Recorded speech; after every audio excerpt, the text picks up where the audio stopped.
yung HP na meron si Grock. And also the Firaga armor of X-Borg here. So sobrang vital talaga ng team composition dito ng PLDT Smart Omega. And they're heavily relying when it comes to team fights, so they need to have a proper initiation. At dahil kaya nandyan si Kufra for them to initiate and then follow it up with a Luminous Blast. But looking at Happy Feet Emperors right now, they have secured a Bruno and also a Leomord. So alam naman natin to. Parang hindi natin, tingin ko nakita ko rin to nung day 1 eh.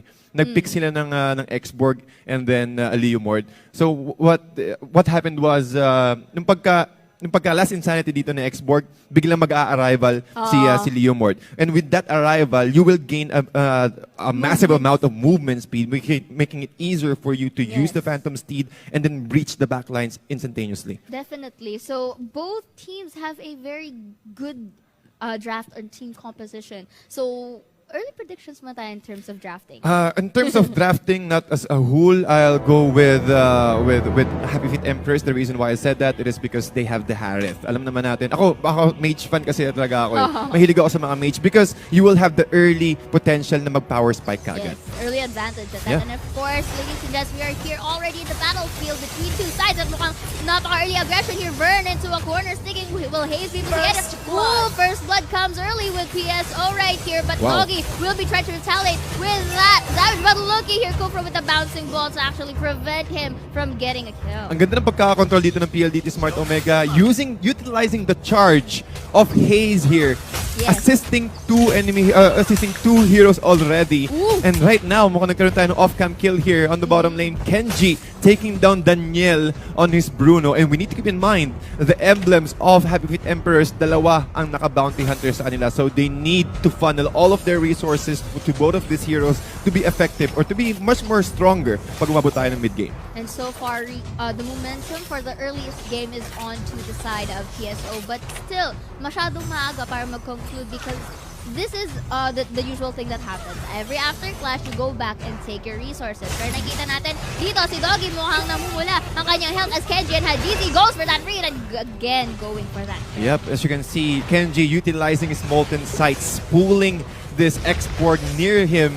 And alam naman natin yung X-Borg, ang mobility lang niya is kapag nabasag yung Firaga armor or after using the last insanity. I think the flicker is also a viable option, but I think he did not use the flicker right now. Going for the knockup for the burn here. Harry tries to actually free it, but no too long as Kufra gets the kill. And Aaron has no choice but actually tower hug, but 3 members of PSO are on the middle side. But again, priorities is always resources as here on the bottom side. Brilliant. So gagawin ni Lunox para hindi siya ma-free hit dito ni DOGIE. Yun ang sinasabi ko. Yung after mo mabasag yung Firaga armor, you have that invisible pixel. Yes. And especially, that's a very nice move from DOGIE.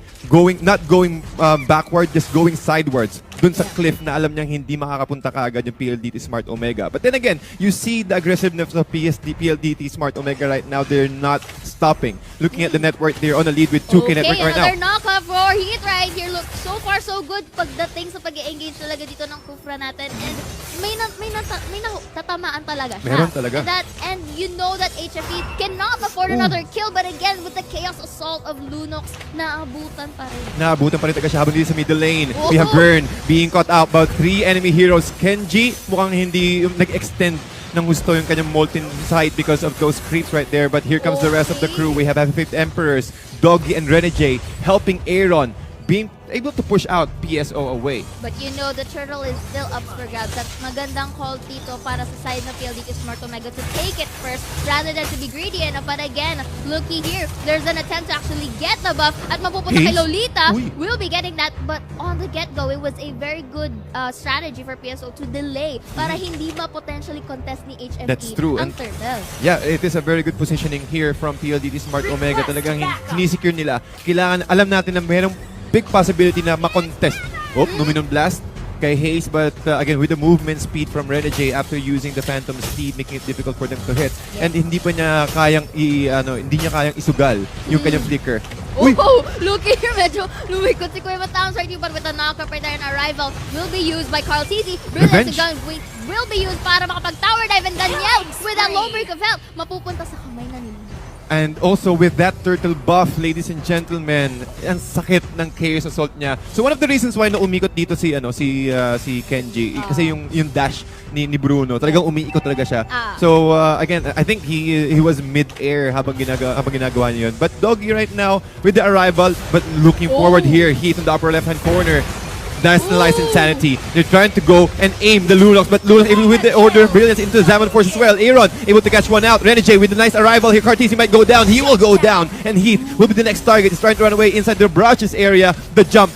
Oh, and again, another Tyrant's Revenge, but he might be able to be catch out. It was a bit an inch too late for HAZE to actually go for that backup. Pero again, arrival will be used para ma-prevent. Pero hindi natuloy. It was cancelled out. And HAZE here has a good opportunity to push that top. Pero nakikita natin, every camera angle we go, laging may teamfight ang nangyayari. Laging may bakbakan. Sobrang init ng dalawang teams natin dito, mga kaibigan. 9-3 at the moment. Less than 5 minutes for sure. But ang ginagawa dito kasi ng PLD Smart Omega, they're just giving space for HAZE. We all know na ang mga marksman talaga, medyo mahirap siya mag-online early game. The best way or the best way that you can help the marksman is to fund it or at least magbigay ka ng space. Yeah, to slowly scale. Don't say Claude, because he is going to be essentially needed as the game progresses. And of course, SGD knowing this, kailangan pa rin nila.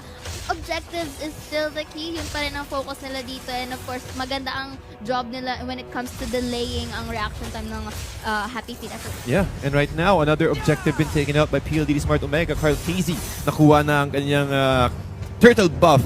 And right now, I think he went for an arrival Lunox, if I'm not mistaken here.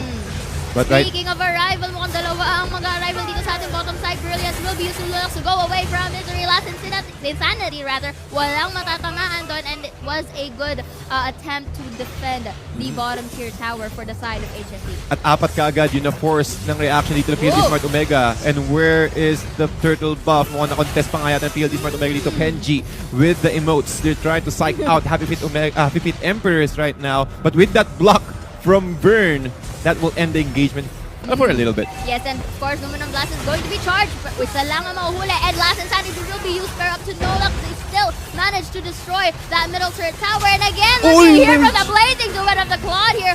Not hesitating to tower dive. And now Renegade, naipit ng apat. At ayan na nga, will be into the hands of Towns. And again, a good position to push this middle turret.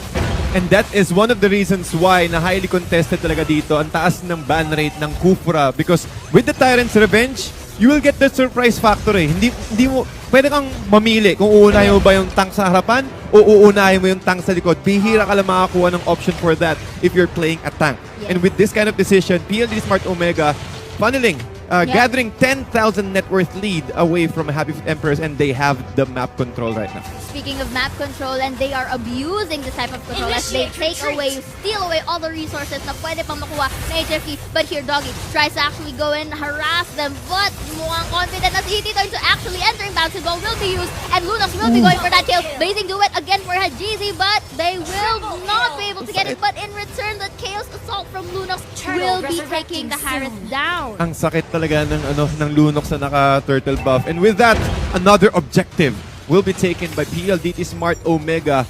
We only have one outer turret left for Happy Feet Emperors at mukhang sila pa yata makakuha ng last turtle natin all throughout the game. And take note, Paul, less than 8 minutes of the game, and PSO is already showing their dominance into the game. Number 1, pero let's see, Happy Feet Emperors can still pull this through. They just need that one big fight to turn the tables around. But again, HAZE doing a very good job and split pushing here and applying more and more pressure for HFE. Indeed, at talagang mapapwersa dito ang Happy Feet Emperors na mag-defend since meron ng steroids yung mga cannons and also the minions of PLDT Smart Omega, and Heath now trying to pump fake his Tyrant's Revenge, trying to get that nice angle, pero syempre magiging problema pa rin dito si Thams na nag-split push rather sa bottom lane. You saw that damage kanina coming from that Lunox earlier, and DOGIE is forced to actually go back to regen health rather onto the base. And again here, gaya nga nasabi mo, that Happy Feet Emperors is forced to defend, not really going outside their base right here, because they cannot afford another pick-off dahil if one of them or one or two of them are already out of the game, it's going to be a smooth sailing for the side of PSO. That's true. At ang hirap talaga mag-defend yan since they have a lot of disable at the moment for PLDT Smart Omega at nasa hawak din ni HAZE yung blue buffs and also the turtle buff on the side of PLDT Smart Omega. So one of the best things that they can do right now is just to wait for a nice opportunity. Wait for PLDT Smart Omega to overextend and then use that Guardian's Barrier to lock them down inside the base. Which is, ang nakikita naman natin sa side ng PSO, they are very patient. Hindi sila nagra-rush in terms of pushing because they know that they have the upper hand into the 9 minutes of the game. And so far, maganda yung disiplina na kinukulong lang nila ang members ng HFA dito sa kanilang base. Yep. Talagang hindi nila binibigyan ng pagkakataon na kahit yung mapa, kahit yung jungle minions sa side ng Happy Feet Emperors is talagang kinukuha agad ng PLDT Smart Omega. They're not giving any opportunity. They're squeezing Happy Feet Emperors inside their base. Pero syempre, mga kaibigan, nandun pa rin yung possibility of a comeback here. So that's, as you can see, they're waiting patiently. This is what's good about PLD Smart Omega. They're not giving giving any opportunity for Happy Feet Emperors to go ahead and come back. Yes, and of course, while that thing, habang nape-pressure sila, HAZE here, mukhang sino-solo. Ang Lord, of course, Carl TZ will be there para masubilis naman ang pag-take down ng Lord natin. And again, Thomas here showing himself para hindi na ganong mag-overextend ang Happy Feet Emperors. And I think the best thing that they can do about it here is to get remaining minions sa pupunta sa kanila and as much as possible, avoid, once again, gaya na sasabi ko, they have to avoid getting picked off one by one. Indeed. Well, looking at the items here, ladies and gentlemen, Calamity Reaper and also Feather of Heaven para kay Aaron dito on his Harith. But right now, just really looking for a nice angle to put down that Zaman Force to catch out the backlines. Pero ang sabi natin kanina, kung aatakihin mo yung backlines ng PLDT Smart Omega, sobrang mobile nila. Again, with the Claude, you do have the BMI, the Battle Meter image, to can easily jump around, and also the Order of Brilliance from Lunox. So he really needs to get that timing and also that proper engagement to deal damage. And of course, HAZE and he's having that immortality for additional survivability, and the 6-man Lord mapupunta na dito. Let's see if they will be having a potential pick-up. Last and Fancy will be used, pero mukhang walang matatamaan. Okay, let's 2, but still it's tanky. And of course, Kufa wins that knock-up right there from Heat na-cancel. And looky here with that blazing duet coming from HAZE, just getting and shoving away the members of HFE. And with this, ladies and gents, mukhang tatapusin na ng PSO dito. And we will be seeing Heat in a very low health, pero ladies and gents, game number 1 still goes. Yep. And that's a very nice jump there from the Kufra, from Heath. Yes.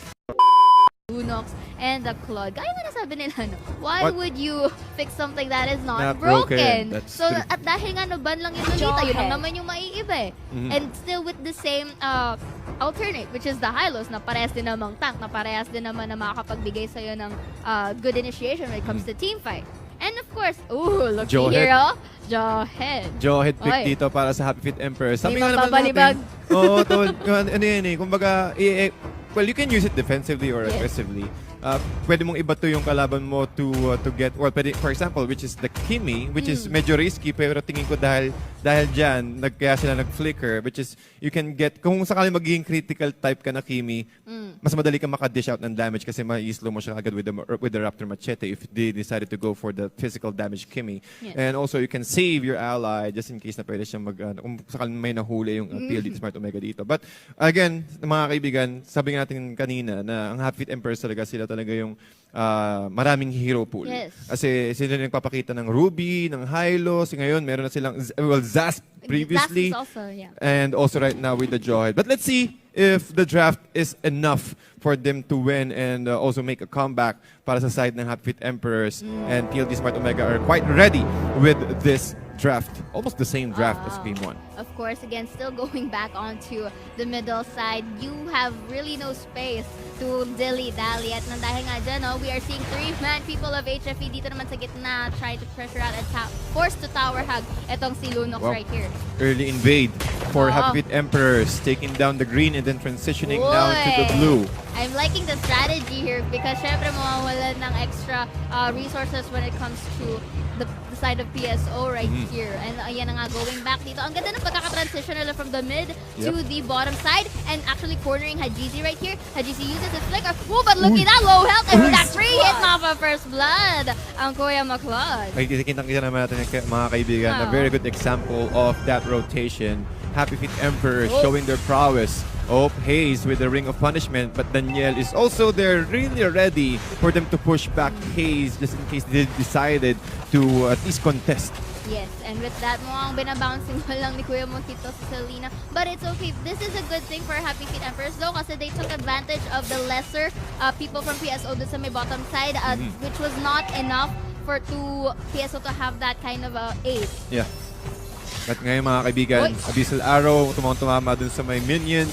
But who will secure that one out? I think it will be Kartie on the top lane and HAZE. With this kind of rotation kasi since alam naman nila na since umikot dito si Kartie sa taas, lilipat naman sa middle lane dito si Claude for them to get that XP. But looking at our minimap here in the middle lane, they might be able to catch out HAZE. And this is what I'm talking about. Yung mga normal attack ni Daniel is a big possibility for them to take out that kill. Energy transformation plus the power of nature, securing that kill on Daniel. But Vern going way too deep here. He might be able to catch out DOGIE as well with the slow from the Ring of Punishment plus the Law and Order plus the Tyrant Revenge. Order of Brilliance to secure that triple kill for Kartie. And that was a very good side para sa side of PSO kasi nabawi nila kung ano yung na-miss nila in the very first few minutes ng ating game. Pati ang ganda ng pagkakaikot nila, na-punish nila kaagad yung rotations ng Happy Feet Emperors, getting that return kill. And DOGIE here with the arrival, sinusunugin na si Kartie at alam nila na walang Order of Brilliance. Pero nandun si Hit with the Tyrant's Revenge. Okay, but still, Brilliance in the nick of time para hindi masalo ang ult ni ate mo Kimmy dito. But again, they will be transitioning now to the turtle. And let's see, si HAZE at Tito nagpe-face check, attempting to contest this turtle. And makikita natin, will they be... Oh, looky here, Vern uses the flicker forcefully para hindi siya ma-pick off. And with a knock-up here with the HAZE and DOGIE just trying to go back as much as possible. But then again, mapupunta nga sa side ng PSO ang objective. But up to what cost? Mananakap from both sides. Glorious Pathway will be used. Renegade will be free hit. And Hylos again getting another kill. But Vern will be having that tower hug. But that Lunox with the help of the Chaos Assault will pick off members of HFE. That's a very good contest. Pero lumamang pa rin dito yung PLDT Smart Omega since they are able to take down the turtle side at mukhang si Aaron naghahanap din ng isa pang magandang angulo para makakuha ng Abyssal Arrow. Really waiting for the for a right opportunity though. Ooh. Okay, looky here, nakapunta, if I'm not mistaken, still kay Kartie at, okay, going back here dito sa may top side though. Renegade was able to go and back up, but luckily nakapag-order Brilliance itong si Lunox to go to take. Yep, at medyo nahihirapan dito si Selena mag-farm at the moment. At ibang-iba yung Selena ng performance ng Selena from the previous series. But still, it's quite early, ladies and gentlemen. 3 minutes or almost 4 minutes in, equal pa rin ang kill counts. But when it comes to net worth, hindi naman siya ganun kataas. 1K net worth lead, but almost half of the components na yan para sa core items ng mga core heroes natin dito. Looking at the items right now here, I think Sam's already going for the Bloodlust Axe on top of the Festival of Blood. So, ang daming skill lifesteal, skill vamp para kay Kenji dito. The thing about Happy Feet Emperors here is that they have to capitalize their early game advantage, and one of which is the Selena. Pero ang nangyayari, PSO is able to retaliate kung ano man ang binabato ng HFE dito. And, looky here, Kartie masa-stun. DOGIE will that last insanity, ladies and gentlemen. Now, but that Grock going for that shutdown, and Selena, syempre, to retaliate, gets another kill. But Kenji right here, napabayaan, and will be pushing this topside tower. Ang ganda ng pagkaka-timing ng chain stun ng Happy Feet Emperors, but will it be enough though? HAZE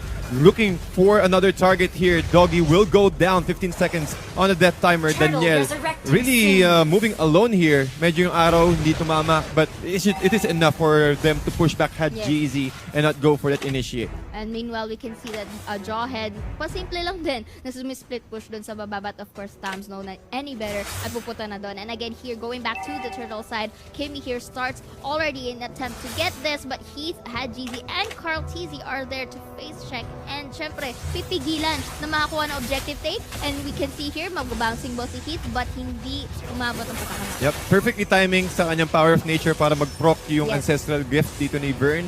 Again, hindi siya tatama ng kahit anong CC. But with that, Kartie moving forward, forced to use the Order of Brilliance. Pero mukhang may araw pa yata lumilipad, hindi tinamaan dito si Carl TZ. But still, the objective for both of teams will be this turtle. Yes, and of course, we can see here that HAZE and Heath are trying to prevent ang objective take. Oh, Norris Lunox pathway. will be going for that steal, and Heath knocking up Aaron here, and Carl TZ papunta na doon with the potential Gears Assault, but still forcefully able to go back. Yep, and ang ganda ng wild charge dito ni Grock, disabling or canceling the cast animation of the Tyrant's Rage. Kasi kung sakaling nag-pull off yun, dalawa silang mahuhuli. Tama ka dyan, Tol. And of course, going back here, both teams cannot afford another pickoff. But speaking of pickoff, si Rene J ay makikaya sa assault ng Lunox mo dito. So, babaragan DOGIE will be there to back him up. But here, still objective taking for that Hylos and Claude. Mukhang inaalagaan na nga ni Hylos itong si Claude because which is very essential. And again here, Heath nakikipag 2v1 dito with the help of the barrier measure, enough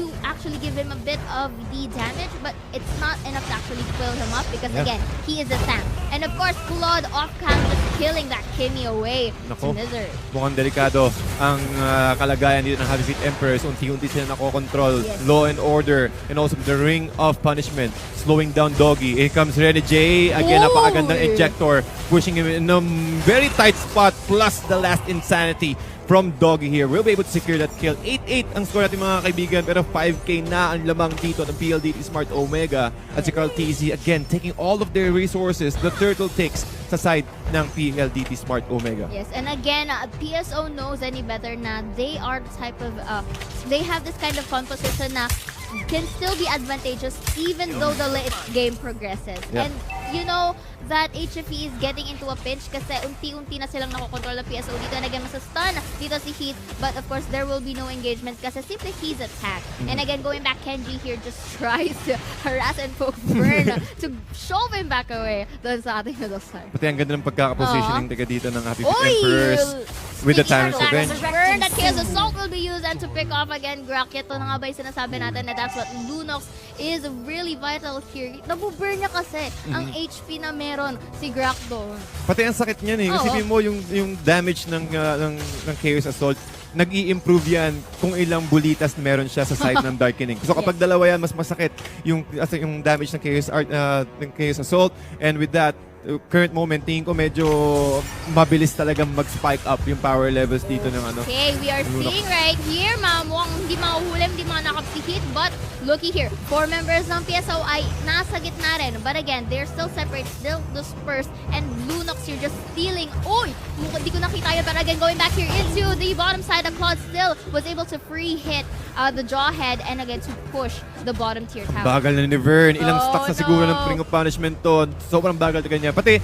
si Rene J kanina sa bottom lane, he tried to use the Unstoppable Force, but unfortunately had GZ. He does have the Purify, so he can easily escape and not giving any space at all. So ito yung risk talaga kapag Jawhead ka eh. Kailangan mo talaga sumulubsob. So, kailangan you need to really position yourself properly na hindi ka mapapunish ka agad. Ooh, speaking of punish, mukhang mananakap si DOGIE, but again, will be trying his best to shove. But HAZE here, mukhang he will take that damage enough para makatakas ang members ng PSO dito. Again, Vern going for his very first kill, pero makunat pa rin ng card easy. Pero hindi maabot kasi Selena will be picking off that Hylos. And again, Heath here, wala pa rin nahuhuli. And that could be you know, they have to disengage right now kasi -1 na sila ng members. Pati ang hirap nun. Kasi mag-shift yung momentum. They cannot afford another kill right here kasi pwede ma-table turn ito ng HFE if they overcommit too much onto that top side. Indeed. And with that, ladies and gentlemen, looking at the items here of Kimmy, he just recently picked up that Holy Crystal. So, hindi lang siya pwedeng, hindi lang siya sa physical damage nagre-rely, meron na rin siyang damage sa kanyang energy transformation. So, I think he's already going for the Raptor Machete. He's already building it up, finishing it up. Kasi ang magiging problema dito is they really need to find that right timing na makapag-free hit dito si Kimmy for him to be effective. Nakita mo yun kanina, kamunti na si Claude matamaan ng araw ni Selena. Buti lang it was an inch na hindi umabot because he kind of like he went there sa mismo direction ng arrow. But that was a good choice because they are in a very good position to go for this Lord as si HAZE and he doing a very good job to zone out the members of HFE. Pati ang ganda. At ito mo, ang bilis mabasag kaagad. Si had GZ with the golden staff. Pumuputok literal ang physical attack ni Claude dito. And again, another objective will be taken by PLDT Smart Omega. Nice wall there, but it's a surprise. Oh, looky here. Tatakbo, tatalon. Pero ayan na nga si Doggie.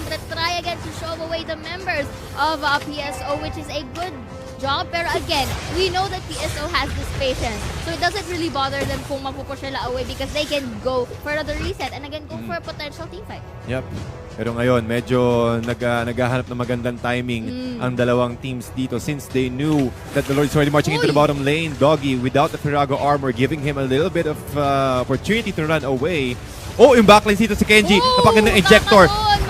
Mahahagis pabalik and that is what we need for Jawhead right here. Kailangan niya lang mag-pick up one by one for the members of PSO para maikot nila ang takbo ng momentum na ginagawa nila. And again, but of course, the Lord is still here. It's still added pressure for the side of HSE. And unless na makahuli at magandang pick-off, it's going to be very difficult. But again, speaking of pick-off, mukhang may na-disengage kanina. At mukhang the Lord has been taken out. A little bit of damage for this tier 3 turret in the bottom lane. Van Doggie, last insanity, na forced to BMI para kay HAZE. HAZE trying to follow it up and hit as well, showing that he already used his Tyrant's Revenge. Holding Crystal as well forward to Selena. HAZE taking a lot of damage though. And here comes the edge transformation from Danielle. The HP, or rather the SP is not enough. So HAZE really tanky right now. I think he haven't updated or upgraded his elegant gem yet. Ito na. May Clock of Destiny na dito si HAZE with his high-low. So unting minuto lang hinihintay niya for him to get another 300 HP on top of the Clock of the Destiny. So ang dami agad, mas pupungat siya habang tumatagal yung laro. Yes, I like the way that PSO is actually dispersed here para makapag-apply ng pressure to both top, middle, and bottom turret. But at the same time, I think it would be very more effective for them na if they could go together for that team fight. Kasi kung napapansin mo, they are slowly being picked off if magkakahiwalay sila. And again here, we saw that the Lunox was stunned by the arrow. But it wasn't really enough to engage a team fight. And speaking here, si Kenji mag-isa lang dito. And I think like what I've been saying kanina, it's best na magsama-sama ang PSO dito if they want this job done. But again, HFE still doing a good job defending the remaining turrets that they have. And as you can see right now, ladies and gentlemen, ang isa sa mga nangyari, yung pagiging pagkaparehas ng Game 1, Game 2 natin is talagang iniipit ng PLDT Smart Omega dito yung Happy Feet Emperor sa loob. At habang nangyayari yan, well, meron silang arrows, but this is what they're waiting for. Kapag yung arrows tumama sa kampi ng PSO, yun din yung hinihintay nilang opportunity to strike back eh. Kasi they know na mas matagal silang magsusurvive. Yeah. Ang laki talaga dito, ng challenge for Happy Feet Emperors right now. But still, ladies and gentlemen, there's still a big possibility. Kahit nga si si Kufra, tinatangkin niya lahat ng damage. Even munti ka na siya makulong doon.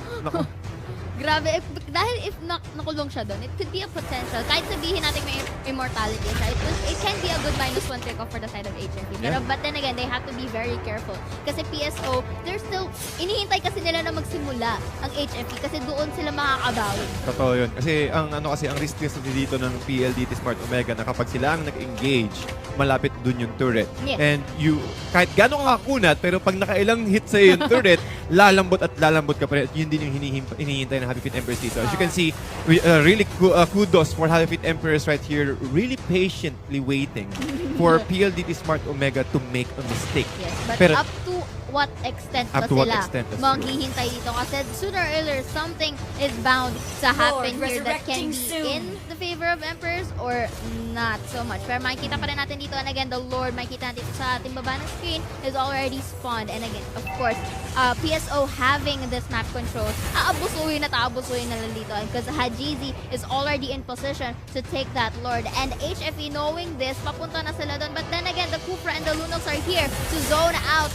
while HAZE prioritizes that Lord. At mukhang malapit na yatang mawala. 50% HP ang Lord dito, mga kabig. Si Doggie taking a lot of damage though. And yung dalawang tanks ng PLDT Smart Omega is just zoning the rest and pushing back Happy Feet Emperors, not giving any opportunity for them to contest the Lord. Pero nag-reset ang Lord natin dito, so they still have another chance. But it won't really stop PSO from getting it again kahit na-reset. Because take note, nasa kanila pa rin ang map control. And the patience that PSO is giving against HFE is just surreal. And he's right here knocking up Doggie para mabounce yung ball. And of course, to zone him out once more. And again, na-reset muli. And it was a very good job for the side of HFE. But up to what cost? We are seeing right here right now, Doggie, Burn, and Aaron into the glorious his pathway. But right now, we can see that Heat sinastan niya ang Yes. but that Lunox here gets a killing spree. And again, Kufra, konti-unting pinipick up ng PSO ang members ng Happy Feet Emperors as they disperse here to and fro. And again, arrival for the Hylos to get that top tower. And here, Jawhead mananakop muli ni Heat. And again, goes for that kill. Ang ganda ng pagkakabato niya ng spell curse, slowing down Renegade. At nung tumama yung spell curse, nung na-slow siya, tsaka niya binato yung kanyang Tyrant's Revenge. And this might be it. Ladies and gentlemen, PLDT Smart Omega looking really good right now with the 2-0 sweep against Happy Feet Emperors, getting the 3 points away from them. That was a beautiful performance for the side of PSO.